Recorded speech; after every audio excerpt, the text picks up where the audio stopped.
বীজ বা সার্টিফাইড বীজ লাগানো সবথেকে ভালো।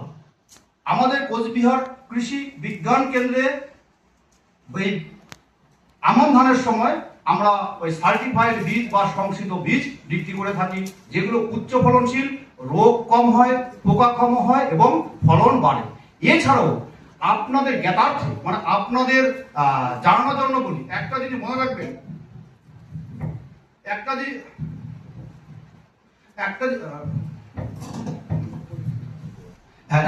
মনে রাখবেন যে আপনার বাড়িতে আপনি কি ধান চাষ করেছেন? আমি উত্তরবঙ্গ কৃষি বিশ্ববিদ্যালয় থেকে আনা বীজ। হ্যাঁ, কি বীজ? তার নাম কি? বঙ্গবন্ধু। আচ্ছা, ঠিক আছে, ওকে, ফাইন। আচ্ছা, আপনি যদি এনেই থাকেন, এবার সেই বীজ একটা জিনিস আপনাকে শব্দ মনে রাখবেন, দ্রব্য গুণ। কি গুণ?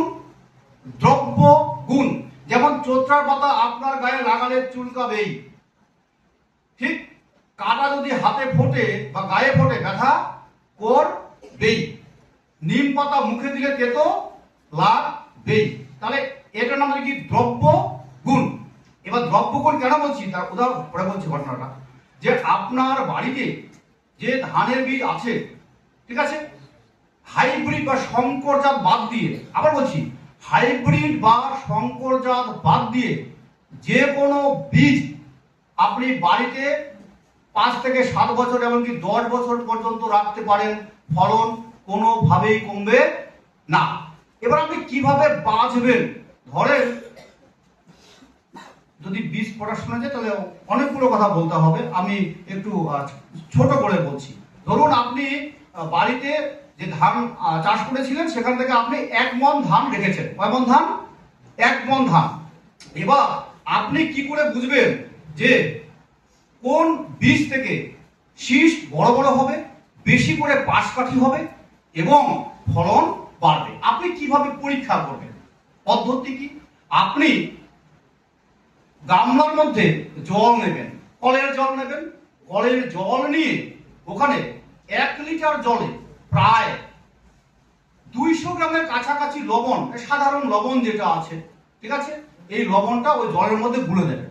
গুলে দিয়ে একটা দেশি মুরগির ডিম কিংবা পোলট্রির ডিম হতে পারে বা হাঁসের ডিম আস্তে করে ওখানে ছেড়ে দেবেন।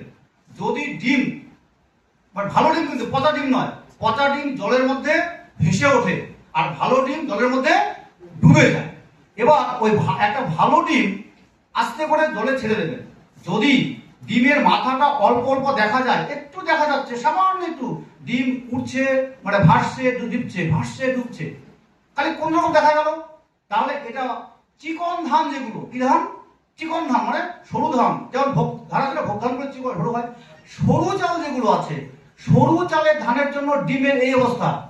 আর যদি ডিমটা একটু বেশি করে ভাসে, একটু ভালোই দেখা যায় যে ডুবছে না ডিমটা, মাথাটা ভালোই দেখা যায়, তাহলে ওটা যে মোটা ধানের জন্য হলো। লবণগুলো হয়ে গেল। এবার এই লবণগুলো জলের মধ্যে ডিমটা তারপরে কি করবে? পাশে রেখে দেবেন। ওই লবণগুলো জলের মধ্যে আপনার ধান দিয়ে দেবেন, ঠিক আছে। 1 লিটার জলের জন্য প্রায় 1.5 লিটার জল লাগে। কি বললাম? 1 লিটার 1 কেজি ধানের জন্য কত জল লাগে? প্রায় 1.5 লিটার, একটু কম বেশি হতে পারে। ধানগুলো দিয়ে দিলেন। ধানগুলো দেওয়ার পরে ভালো করে ঘেটে দিলেন। ঘেটে দেওয়ার পরে যেগুলো হালকা ধান, চিটা ধান, কাঠ চিটা, যেগুলো থেকে পরবর্তীকালে চারা হতে পারে কিন্তু শীষ ছোট হবে, পাশকাঠি কম বেরোবে, এরকম সব ধান ভেসে উঠবে। আপনি সব ধান ফেলে দেবেন, ঠিক আছে। বারবার 4-5 মিনিট ভালো করে ঘাটবেন।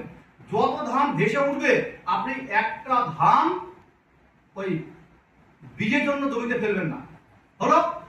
তারপরে যখন একদম ফ্রেশ ধান ডুবে গেল, ওই ধানটা কি করবেন? জলটা যদি যেহেতু বাড়ির বীজ, এই জলটা গরুর যে চারি আছে বা গরু যে খায়, জলটা ওখানে দিয়ে দিলেন।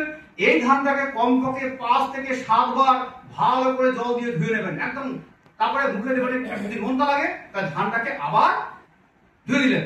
তাহলে এইভাবে যে আপনি বীজ পেলেন, একদম বিশুদ্ধতম বীজ পেলেন, সব থেকে ভালো বীজ পৃথিবীর মধ্যে, মানে আপনার কাছে মনে করে কি সব থেকে বেস্ট বীজ। সবগুলো একই মাপের বীজ, একই সাইজের বীজ, একই ঘনত্বের বীজ, আপনি জলের তলায় ডুবলেন, ঠিক। আপনি বীজ পেলেন, আপনি এই বীজ শোধন করে যখন জমিতে লাগাবেন অবশ্যই শোধন করতে হবে। শোধন করার জন্য অনেকগুলো রাসায়নিক ওষুধ আছে বা জৈব ওষুধ আছে। আমি একটু সাধারণভাবে বলে দিই, স্যার আছেন এখানে। বীজ শোধনের জন্য একটা ওষুধ পাওয়া যায় স্প্রিন্ট, আপনার নাম শুনেছেন। স্প্রিন্টের সঙ্গে প্ল্যান্টোমাইসিন জলের মধ্যে গুলে দেবেন, বীজগুলোকে ওটা 24 ঘন্টা ওখানে ডুবিয়ে রাখবেন। তারপরে ছাক দিলেন, ছাক দেওয়ার পর যে জলটা পেলেন ওই জলটা যেখানে বীজ ফেলবেন ওখানে দিয়ে দিলেন। আর ধানটা যখন অঙ্কুরিত হলো আপনি কাদা করে যেখানে তাহলে কি আপনি রোগবিহীন ভালো বীজ এবং চারা পেলেন। যখন এই চারা মূল জমিতে লাগাবেন, যদি বলান করে লাগান তাহলে একরকম, আপনি যদি লেউচা বা বচি লাগান আলাদা হতে পারে।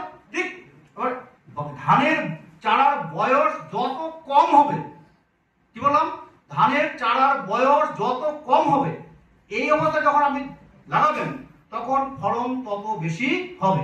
ধরুন কেউ লাগলো 1 মাসের চারা জমিতে লাগলো, একই জমি, আপনি লাগালেন 25 দিনের চারা বা আইডিয়া লাগলো 20 দিনের চারা, দেখবেন যে 20 দিনে লাগিয়েছে তার ফলন বেশি হচ্ছে। তাহলে এইভাবে আমরা যদি বীজ নির্বাচন করি বাড়িতে থাকা বীজগুলোকেই, তাহলে আমাদের একদিকে খরচ কমবে, লাভ বেশি করে এই ক্ষেত্রে বলবো খরচ কমা মানে আপনার অল্প খরচে বেশি ফলন পেতে পারেন। বাজার মূল্য ঠিক করবে আপনার লাভ হবে কি হবে না। কি পরিষ্কার? কোনো প্রশ্ন আছে জায়গাটাতে? আর কারো প্রশ্ন? আপনারা কৃষিকাজ সম্পর্কিত যে কোনো প্রশ্ন করতে পারেন, যে কোনো অ্যাঙ্গেল থেকে। আমরা চেষ্টা করবো কোচবিহার কৃষি বিজ্ঞান কেন্দ্রের তরফ থেকে সমস্ত ধরনের প্রশ্নের উত্তর দেওয়ার জন্য।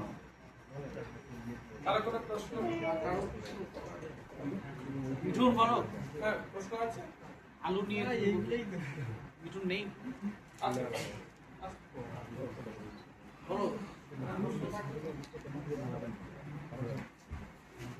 আচ্ছা স্যার, আলুর বীজে সার্টিফাইড বীজ কিভাবে তৈরি করতে হবে? আলুর সার্টিফাইড বীজ তৈরির জন্য যদি সোজাভাবে বলি, আপনি প্রথমে কোচবিহার কৃষি বিজ্ঞান কেন্দ্রে আমাদের যোগাযোগ করবেন। আপনাকে কিনতে হবে ফাউন্ডেশন বীজ। কি বীজ?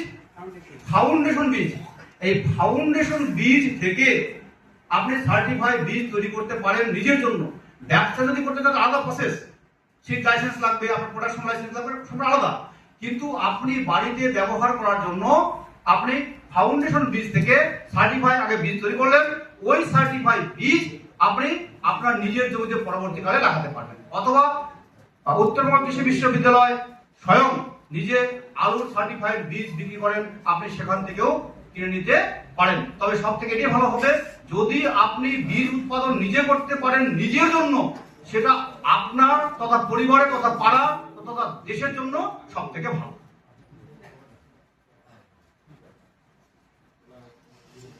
প্রশ্ন কারণ